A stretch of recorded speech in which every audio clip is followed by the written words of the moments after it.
This woman slept with her dog in bed every day, but after a few months, she discovered what the dog did to her at night and was completely scared. Esther had always loved animals. Ever since she was a little girl, she found comfort in their presence, often preferring their company over people. So when she stumbled upon a frail, abandoned puppy on the street one rainy evening, she didn't hesitate. She wrapped him in her coat, whispered comforting words, and took him home. She named him Buddy. At first, Buddy was everything she had ever hoped for in a pet: obedient, affectionate, and incredibly intelligent. He followed her everywhere, always wagging his tail and nuzzling into her arms like he was thanking her for saving him. At night, he would curl up in his own little bed in the corner of her room. But then, something changed. As Buddy grew older, his behavior started to shift. One night, just as she was about to turn off the lights, he stood by her bed, barking persistently. She thought maybe he was scared of something, so she let him jump up beside her. That night, for the first time, Buddy slept in bed with her. It became a habit. Every night, as soon as she got under the covers, Buddy would whine and scratch at the bed until she let him up. At first, she found it adorable. His warmth made her feel safe, and she ignored the warnings from her friends who told her that letting a dog sleep in her bed could be a bad idea. But after a few months, Esther started to feel different. She was always tired. No matter how much she slept, she woke up feeling drained, as if she hadn't rested at all. Dark circles formed under her eyes and her body ached constantly. It wasn't just normal exhaustion, she felt weak. Buddy, too, seemed affected. Each morning, he would struggle to get up, his body limp and unresponsive. His usual playful energy was gone. His eyes, once bright and full of life, now seemed dull and distant. Deeply worried, Esther decided to take Buddy to the vet. The veterinarian examined him carefully, running several tests. Hours passed, and Esther anxiously waited for the results. When the vet finally returned, he held the clipboard tightly, his face tense. "Miss Collins," he said, his voice carefully controlled, "there's something very unusual happening with your dog." Esther's heart pounded. "What do you mean?" The vet hesitated before answering. "We've discovered that your dog's energy levels are abnormally low, almost as if something is draining him at night. His body isn't recovering as it should during sleep. This isn't normal fatigue, this is something else."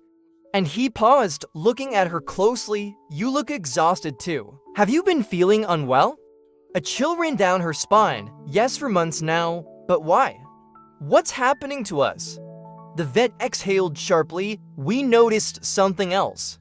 During our tests, we monitored Buddy's sleep patterns and, well, this is going to sound strange, but..." He hesitated. "But what?" Esther demanded, her skin prickling with fear. The vet set down his clipboard and leaned in. "Buddy isn't just sleeping at night. He's awake." A cold dread washed over Esther. What do you mean?" The vet glanced at his notes. "Every night, for hours, his brain activity spikes. He's not just sleeping, he's in an unnatural state of paralysis, as if something is keeping him still but fully conscious. And this is the part that worries me the most. Our scans showed that his body is mimicking your breathing patterns." Esther's breath caught in her throat. "Mimicking me?" The vet nodded, "almost like he's synchronized to you. Like something is happening between you both when you're asleep." Esther's hands trembled. She remembered the countless nights waking up in the same position, her limbs heavy and stiff. She recalled feeling as though something unseen had been pressing down on her chest, trapping her in an eerie stillness. "Miss Collins," the vet continued carefully, "I need to ask, have you experienced any unusual dreams? Anything strange?" Esther swallowed hard. The dreams, she hadn't told anyone about them. Every night, she would see shadowy figures standing around her bed, whispering in voices she couldn't understand. Sometimes, she felt an invisible weight pressing down on her, suffocating her. She would wake up gasping, but every time she opened her eyes, Buddy was right there, lying beside her motionless, just as exhausted as she was. The vet's voice snapped her back to reality. "We ran one last test on Buddy's fur. We found traces of something unusual as sedative, but not the kind found in nature.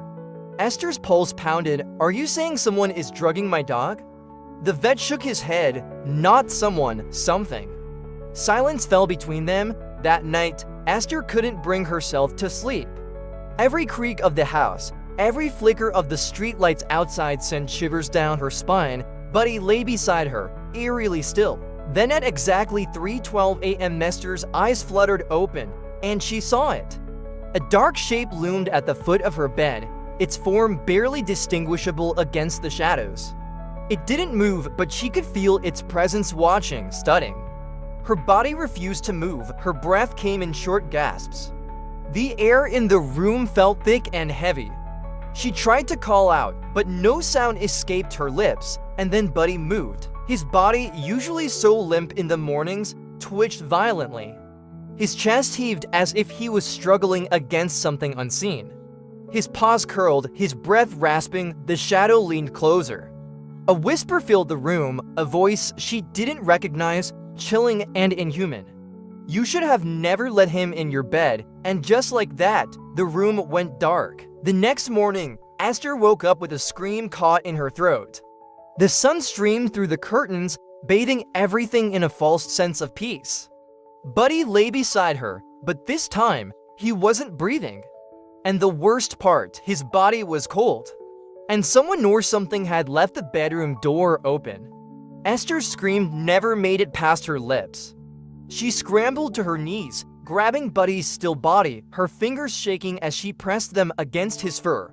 Cold. Too cold. No, no, no, she whispered, her voice cracking. She pressed her ear against his chest. No heartbeat, no rise and fall of breath. Tears welled in her eyes as she shook him, desperation overtaking her. Buddy, wake up, but he didn't move. And then just as she was about to break down completely, his body jerked. A deep, ragged gasp escaped his mouth as his lungs suddenly filled with air, as if he had been drowning in an invisible sea. His eyes snapped open, wide, and frantic, reflecting a sheer terror she had never seen before. Esther flinched, her heart slamming against her ribs. Buddy staggered to his feet, but something was wrong. His movements were sluggish, unnatural, as though he was adjusting to his own body. His eyes, once a warm honey brown, now gleamed with something else, something unnerving.